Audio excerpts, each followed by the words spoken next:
La contabilidad lo que busca es reflejar o guardar un registro de todas las transacciones económicas que tienen un impacto económico financiero en la empresa. Y el motivo de esto es lograr obtener información financiera que nos sirva para tomar decisiones, saber cómo está yendo la empresa, cuál es la situación financiera, su posición de caja, si nos está generando buenos resultados o no, si determinada gestión ha sido la correcta. Y esta información es utilizada tanto para la gestión interna, poder tomar decisiones y operar la empresa. Es utilizada también a un nivel de información general por usuarios externos, como pueden ser bancos, accionistas, proveedores, inclusive clientes. Y quien también definitivamente va a hacer uso de esta información es obviamente la administración tributaria, que va a estar ahí presionando para quitarnos o robarnos a través de los impuestos. Y dada la necesidad y la implicancia de una empresa de contar con una contabilidad,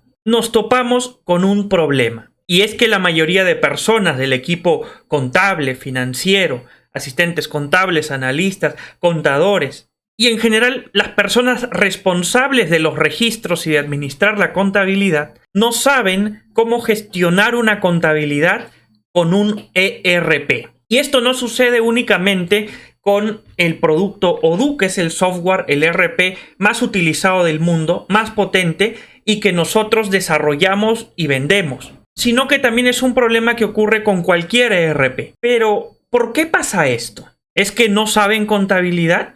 ¿Es que los ERP son muy difíciles?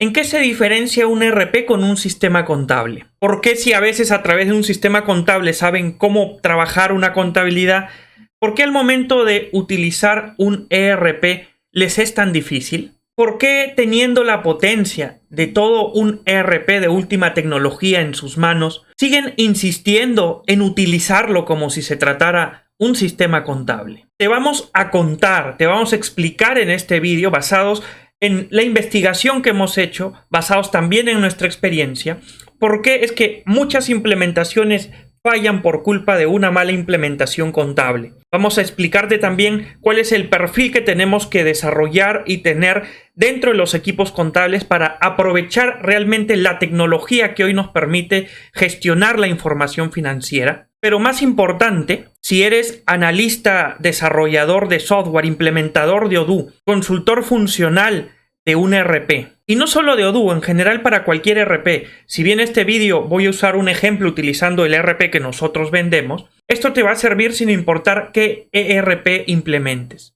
Te voy a mostrar cómo trabajar las finanzas de manera integral a los diferentes procesos, pero partiendo desde una base contable, entendiendo la dinámica de cuentas contables y cómo se afecta en el ERP, en el proceso de compras, ventas, inventario, fabricación. Quiero utilizar este vídeo para capacitar a 3 tipos de perfiles principalmente. Al analista consultor, que va a implementar Odoo y que necesita conocer cómo es la dinámica financiera detrás del sistema para que pueda configurar mejor, pueda capacitar mejor y pueda brindar una mejor consultoría cuando se trate de conversar o hablar con contadores en diferentes empresas.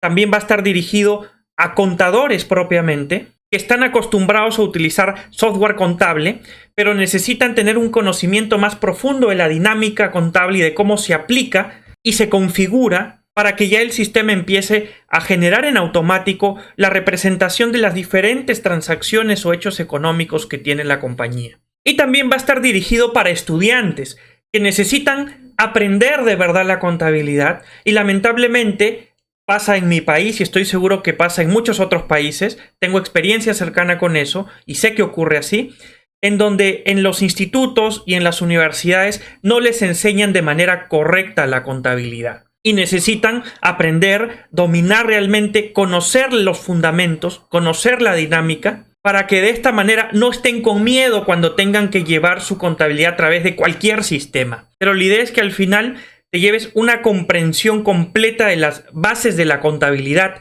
No te voy a hablar tanto del ERP Odoo. Sí, en algunos apartados para que entiendas cómo la dinámica de cuentas y las distintas transacciones se pueden automatizar con Odoo y dónde se configura. Pero más allá de eso, voy a enfocarlo en conocimiento puramente contable financiero. Trabajar dinámica de cuenta contable.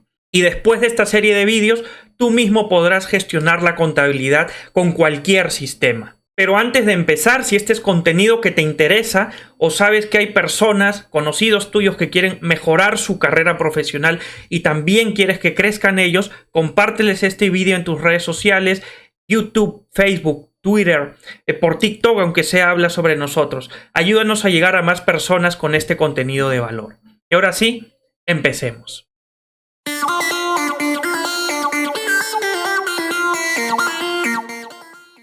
Una de las principales diferencias que hay entre empezar a utilizar un ERP con el software contable que utilizábamos es que en un ERP trabajamos de manera integrada con todas las áreas de la compañía.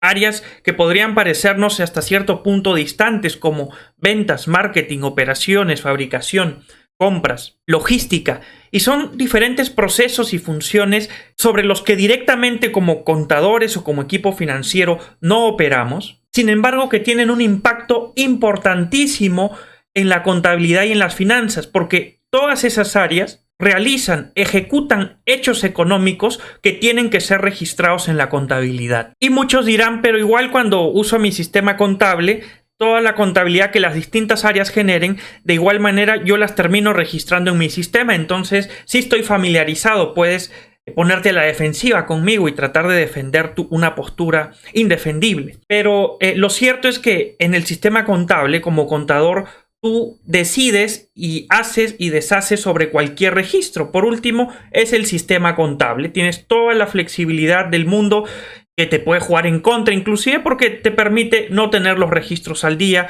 te sobrecarga de trabajo justamente teniendo que registrar información que otras áreas ya están generando, hace que el departamento se atrase porque depende de la información de otras áreas que no alimentan tu sistema en tiempo real, y por lo mismo que tienes una recarga de información enorme en registrar y procesar información, tu tiempo se va ahí disminuyendo lo que son los controles y las coordinaciones y el trabajo que se tiene con las otras áreas. Entonces tienes a un contador tradicional encerrado con su equipo en el departamento contable que poca comunicación tiene con las otras áreas más que para reclamar sobre registros que ya fueron realizados hace semanas, renegando de que todo se hizo mal, pero en parte también por su culpa, porque no implementó el proceso correcto, no puso las políticas o las medidas de control correcto y claro, no le da el tiempo porque está poniéndose al día con las cantidades de registros que tiene que poner al día para presentar sus informes. Pero igual se siente cómodo con su sistema contable porque es lo que conoce, ¿no? Y hablando de países latinoamericanos, que es lo que más conozco, por ahí unos cuantos tengo experiencia directa, partimos de un problema base de que es que muchos contadores que se gradúan en universidades acreditadas con títulos a nombre de la nación y todo lo que quieran, y lo mismo aplica para institutos, muchos no saben contabilidad. Sí, y es una realidad de Perú, es una realidad que he visto en Colombia y en otros países. Se los digo con propiedad, porque trabajo con contabilidad en 3 países diferentes y trabajo implementando un ERP, incluyendo todos los módulos financieros en cerca de 5 países, además de darle consultoría a muchos otros. La realidad que me ha tocado experimentar como director en una firma de outsourcing financiero contable es que el contador que sale de la universidad lo hace aprendiendo a utilizar un software contable específico, en donde le han dicho, tu balance de comprobación se arma, esto va en esta columna del balance, esta otra cuenta va en esta columna del resultado tal, y en la otra columna del resultado por función, y antes de poner ahí los valores tienes que hacer este asiento aquí y aquí, pero al final no entienden por qué están haciendo las cosas. Saben que hay que hacer un asiento de ajuste, saben que eso va acá porque le han dicho que va ahí. Saben en su cabeza de forma memorística que tienen que aplicar o que una compra se registra con la cuenta de compra, de impuesto y de por pagar. Y se han memorizado una serie de asientos tipo, pero eso no significa que sepan contabilidad. Saben que para emitir determinado informe en un sistema puntual que le enseñaron a usar en sus clases, tiene que hacer clic, clic, clic y va a llegar. Pero lo sacas de ese sistema contable y no sabe cómo armarte ese informe. No sabe por qué se hacen esos asientos. Y en muchos casos he visto ni siquiera saben la dinámica contable básica. No digo la dinámica de cuentas establecida en el plan contable aprobado de tu país en específico, que ya te dice tal cuenta, su dinámica para acreditar y debitar es esta o esta. Eso no es necesario memorizarse. Hay una dinámica básica que yo te voy a enseñar ahora y muchos salen de la universidad sin siquiera saber eso. Ojo que yo no estoy haciendo un ataque a las universidades. Yo creo que no es culpa de la universidad, es en todo caso el alumno, pero más que el alumno es culpa del Estado, del gobierno, que te fuerza a ir a una universidad. Porque sí me ha tocado trabajar con muchos contadores excelentes que no han estudiado contabilidad, que no tienen un título en contabilidad y que saben más contabilidad que muchos otros contadores que he conocido. Entonces, es un tema más que nada de que no importa si hablamos de universidades a nombre de la nación, acreditadas o no acreditadas, que hay que regularlas. No se trata de un tema de regulación, se trata de un tema de liberar el mercado para que cada uno escoja cómo y dónde estudiar. Pensar que esto se soluciona mejorando las universidades no es cierto, ¿no? No va por ahí mi protesta. Finalmente depende de ti. Ahora, sí, ¿dónde he encontrado que generalmente, obviamente siempre hay excepciones? Estoy haciendo uso de hipérboles, probablemente recursos retóricos para fijar un punto, pero siempre va a haber excepciones en donde salen buenos contadores, pero no necesariamente gracias a la universidad, ¿no? Sino que estudiaron por su cuenta, tuvieron una experiencia que les enriqueció y les forzó por medio de solucionar problemas en el camino a ir mejorando sus conocimientos, estudiando más. Y no es una generalidad lo que digo que todos los que salen de la universidad o de los institutos en Latinoamérica no sepan de contabilidad. No lo tomen así. Pero yo diría que en la mayoría de los casos tenemos ese problema. Pero al final no interesa la universidad. Lamentablemente los gobiernos regulan la educación porque hay lobbies detrás y se favorecen mucho de eso. Pero la verdadera educación te la puedes procurar tú mismo. Y en general yo diría, no necesitas ir a la universidad para eso, y defiendo eso. Pero gracias a la regulación que implementó ese político por el que tú votaste, es que si quieres ser contador, tienes que colegiarte, y para colegiarte tienes que tener un título, y para tener un título válido tienes que haberlo obtenido en una universidad que pueda ofrecer títulos a nombre de la nación, que esté acreditada, que esté regulada, que cumpla con las regulaciones. Y bueno, son esas regulaciones tontas las que nos terminan arruinando. Porque si no te forzaran a que tengas un título para desarrollarte en tu carrera profesional, podrías estudiar por tu cuenta. Podrías obtener un trabajo mientras a la par vas desarrollando tus estudios o perfeccionándote a través de clases en línea, por ejemplo. Podrías ir mejorando tus conocimientos en participación en comunidades online. O por último, si quieres también inscribirte en una universidad si ves que te aporta valor. Pero ya al estar desregulado, te aseguro que las universidades también van a empezar a preocuparse, porque si tienen competencia de cursos por aquí, nuevas metodologías de enseñanza que ahora se permiten con un mercado desregulado, la universidad va a tener también que empezar a mejorar la propuesta que le da a sus alumnos. Entonces, si bien hoy en día sí, por culpa de la regulación estatal que tanto te gusta, porque si no, no defenderías propuestas como fortalecer a la SUNEDU, por ejemplo, sino estarías en favor de eliminar la SUNEDU y de eliminar o disminuir la regulación estatal en temas educativos. Pero como estás a favor y votas por políticos que quieren fortalecer la SUNEDU, estamos jodidos con este tipo de universidades. Pero por último, a lo que te decía, si bien es necesario ese título, el conocimiento para ejercer de manera correcta tu profesión y desarrollar tu carrera depende únicamente de ti, porque hoy ya no hay excusa, y este video en donde te voy a enseñar a dominar la dinámica contable es una prueba de ello. Si tienes un celular, una tableta, una laptop o una PC con acceso a internet, no tienes ninguna excusa para no tener el conocimiento necesario para elevar con éxito tu carrera profesional. Dicho esto, aquí te muestro el ERP que manejamos. Como te había dicho, las distintas áreas de la empresa generan transacciones económicas en su día a día, mientras operan, mientras realizan su trabajo.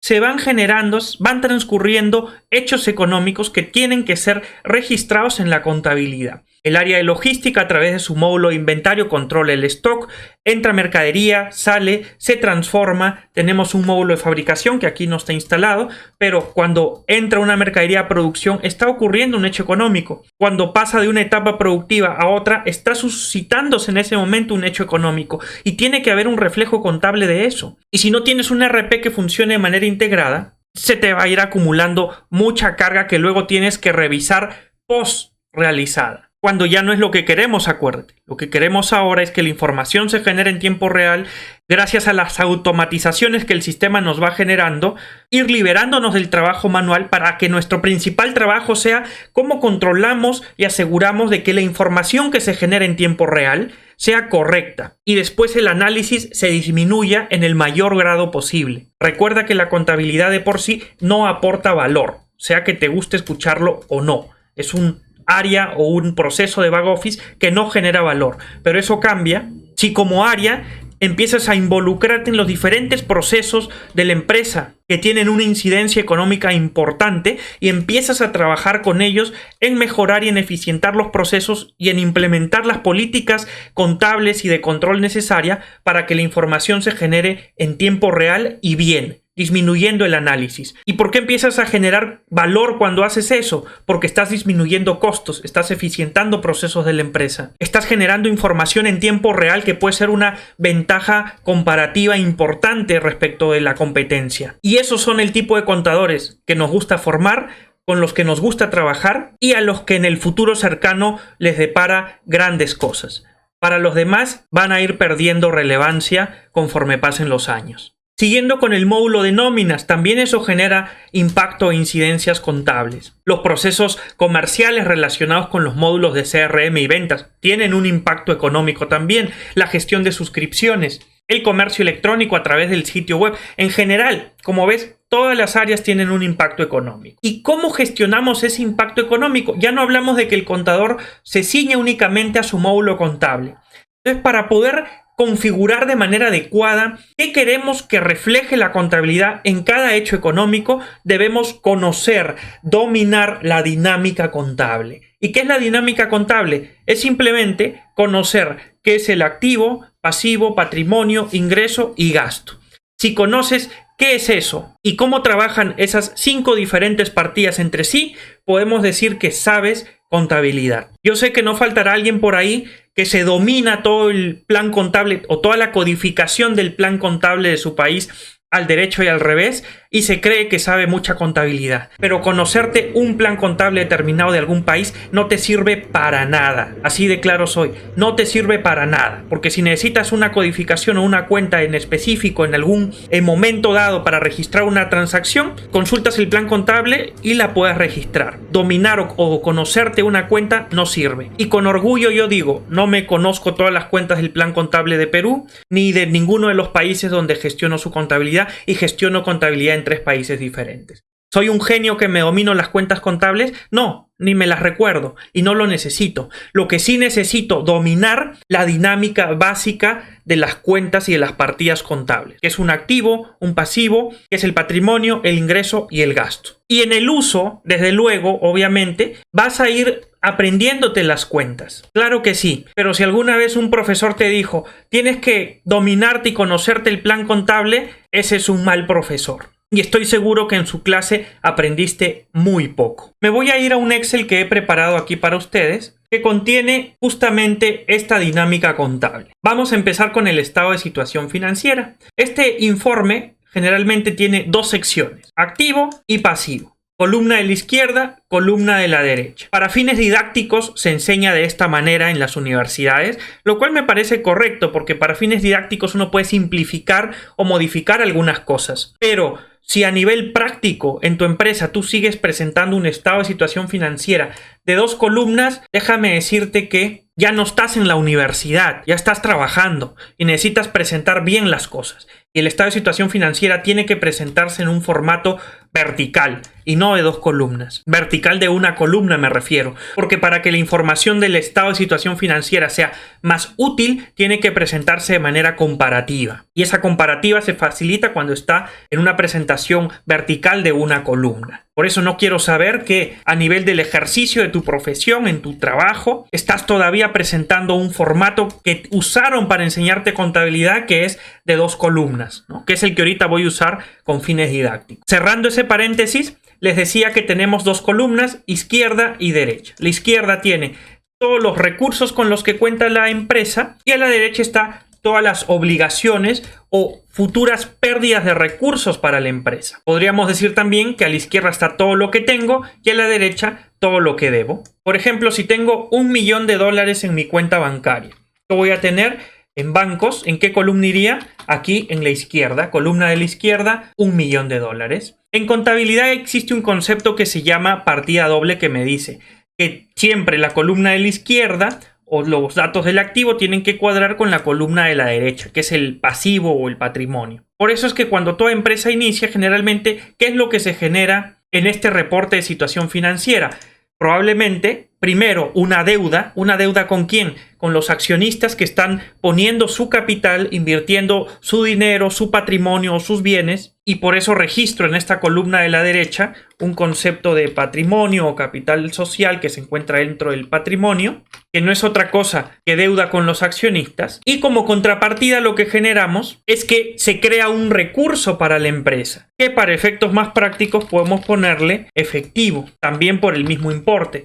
Entonces, siempre un asiento contable y en general la suma de asientos, por ende toda la contabilidad, tiene que sumar lo mismo en la columna de la izquierda que lo que tiene la columna de la derecha. Y vemos que igual se cumple, que en la izquierda tenemos todo lo que tiene la empresa como recurso, puede ser un activo, el efectivo, un bien inmovilizado, mercadería, cuentas por cobrar, y a la derecha tenemos todo lo que la empresa debe o aquello que representa disminución de recursos para ella en el futuro. Para este ejemplo, el patrimonio de 1.000.000 representa una deuda que hay con los accionistas. Y a toda esta explicación, ¿qué es finalmente un activo, un pasivo, el patrimonio? Que son una de las 3 partidas importantes que te había explicado para entender la dinámica contable. Un activo, usemos el sentido común únicamente, y hay normas internacionales que definen exactamente qué es un activo, pero un activo es un recurso que tiene la entidad. Como hemos visto aquí, puede ser existencia, efectivo. Y lo que se espera de estos recursos, obviamente, en el futuro nos generen beneficios económicos a nosotros, a la empresa. ¿Y qué será un pasivo o el patrimonio, que también están en la columna de la derecha? Lo contrario, es una obligación de la cual, si el activo esperábamos que provengan beneficios económicos para la empresa o nos generen beneficios económicos, un pasivo, lo que esperamos razonablemente de ellos es que fluyan hacia afuera de la empresa beneficios económicos. Por eso decimos que son obligaciones. Y partiendo de esta misma lógica, es que aquí vamos a crear la dinámica de las partidas de la contabilidad. Dinámica contable. Y esta dinámica se cumple para todos los países en donde existe la contabilidad como tal. Y si te sabes esta dinámica que te voy a explicar, vas a poder gestionar contabilidad en cualquier país. No importa qué plan contable utilicen, la dinámica contable base es la misma. Tenemos, acuérdate, los activos, que son recursos que tiene la entidad. ¿Qué significa? Que si tengo más recursos, significa que mis activos están incrementándose. ¿En qué columna lo teníamos? En la izquierda. Por eso, los activos se incrementan en la columna de la izquierda. Probablemente en la universidad te empezaron explicando que esto es el debe, que esto es el haber, pero eso es indistinto. El debe es el nombre que se le pone a la columna de la izquierda y el haber es el nombre que se le pone a la columna de la derecha. Por favor, no trates de racionalizar eso tratando de entender por qué me deben, quién me debe o a ver qué es lo que hay. No, son simplemente títulos, labels, nombres que se le ha puesto. Debe a la columna de la izquierda y haber a la columna de la derecha. Entonces podemos decir que los activos incrementan en el debe. Ahí le ponemos más. Regresemos al ejemplo del patrimonio. Alguien me aporta $1.000.000. Incrementa mi activo. Si antes tenía 0 y ahora tengo 1.000.000, ¿qué significa? Que está incrementando mi activo. Incrementa en la columna del debe. Y por lo tanto disminuye en la columna del haber. El pasivo sería lo contrario. El pasivo disminuye en la columna del debe e incrementa en la columna del haber. Y como vimos, el patrimonio es exactamente lo mismo que el pasivo. Deberían llamarse igual, pasivo ambos. Pero se distingue con este otro término para diferenciar aquellas obligaciones con los dueños o los propietarios de la compañía. Sin embargo, igual disminuyen en el debe e incrementan en el haber. Vamos a abrir aquí una hoja para hacer algunos casos prácticos con ustedes y esto se entienda muchísimo mejor. Aquí tenemos debe, columna de la izquierda, y haber, columna de la derecha. Si utilizo dinero que tengo en mi fondo de efectivo para pagar a un proveedor, ¿qué pasa con el efectivo? Está disminuyendo. El efectivo es un recurso que tiene la entidad, es un activo. ¿Dónde disminuyen los activos? En el haber. Entonces salen 10 soles, que es lo que le estoy pagando al proveedor. Pero al pagarle a un proveedor, ¿qué está pasando? Que disminuye una obligación que tengo con el proveedor, una cuenta por pagar. Entonces la cuenta por pagar al proveedor, ¿es un activo o un pasivo? Es un pasivo. ¿Y dónde disminuyen los pasivos? En el debe. Entonces disminuye un pasivo en 10 soles. Vemos cómo se cumple la dinámica de cuentas donde el activo disminuye en el haber y el pasivo disminuye en el debe. Usando el ejemplo del aporte de capital. Van a fundar la empresa unos socios y aportan $1.000.000 en efectivo. O para hacerlo más interesante, aportan la mitad en efectivo y la otra mitad en mercadería. Y esta obligación, este pasivo, ¿está incrementándose o está disminuyendo? Está incrementándose, porque de no tener ninguna deuda como entidad con los accionistas o con los socios aportantes, ahora sí se genera una deuda, una obligación, por el importe que están aportando. Al ser patrimonio que tiene la misma naturaleza que el pasivo y al estar incrementándose, ¿dónde se incrementan el pasivo y el patrimonio? En el haber. Pero como me están aportando efectivo y también me están aportando mercadería, ¿estos qué representan para la empresa? Representan recursos, son activos. ¿Y estos activos están incrementándose o disminuyendo? Están incrementándose, porque de no tener nada, gracias a este aporte, ahora sí tenemos, digamos que el 50% en efectivo y el 50% en mercadería. Y los activos, ¿dónde se incrementan? Se incrementan en la columna de la izquierda, en el debe. Entendiendo esta dinámica básica, puedes registrar cualquier asiento contable. No tienes que memorizarte, esto es en esta cuenta, en esta cuenta, en esta cuenta, para este caso tipo, ¿no? Ir memorizándote asientos tipo, eso no sirve. Entonces no importa el caso que se te presente y no importa en qué país estés, tú vas a poder evaluar.